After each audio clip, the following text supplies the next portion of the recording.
In my right hand, I am holding a blackened brick, and in the left hand, I'm holding the head of a spear.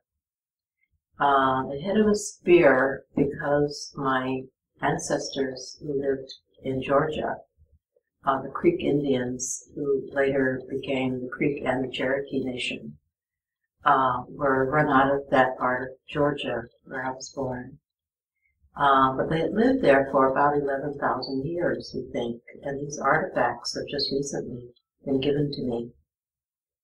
The story of the Native American people in the United States is one of brutal dispossession and murder and stealing of everything they had.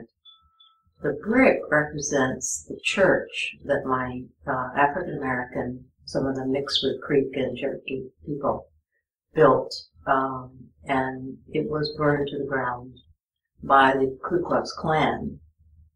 And I was just sent this brick to remind me and to say that this has happened. The Klan burned the church. They early burned the school. They were determined that even though they still needed slaves, we were not to be educated, and we were not to actually have a place to gather in safety.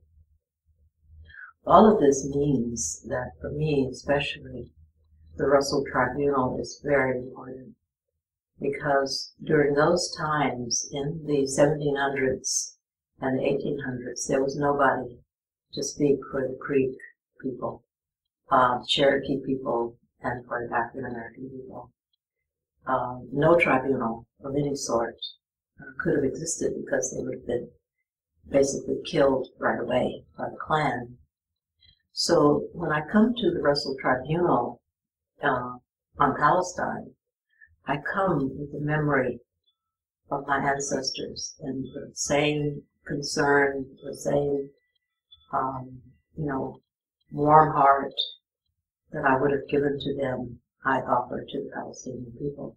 And it's just a matter of trying to speak about the unspeakable, of what the Israeli occupation has done to the Palestinian people.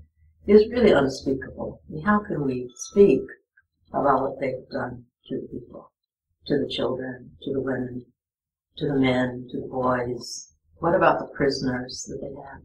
All of this is just a repetition of the history that we have endured in this country. The United States. So it was very important for me to take part in the Russell Tribunal, because although we have no power to actually force anybody to do anything, at least we have the power of speech, so that what is unspeakable, what hurts us so deeply, what moves us so profoundly. And there is this feeling, that the Palestinian people have put up such an amazing fight. And this has roused the hearts of the peoples of the world, most of whom have had this kind of dispossession in their lives and in their histories and have either forgotten or they have worked hard not to remember. The Russell Tribunal asks us to remember and to affirm and not to be silent during this period when we can speak. This is such an unusual time, actually, that the peoples of the world can speak, that we can get into the street, that we can make our placards and our banners, and that we can actually speak that way when all of the other institutions that we thought we could rely on, like our governments, for instance, have fallen silent, and not only silent, but they have condoned and abetted the violence and the horrors. So the Russell Tribunal is a wonderful, progressive, thoughtful, spiritually enriching endeavor. And I was really very happy to be a part of it for 2 of its sessions in South Africa and also in New York.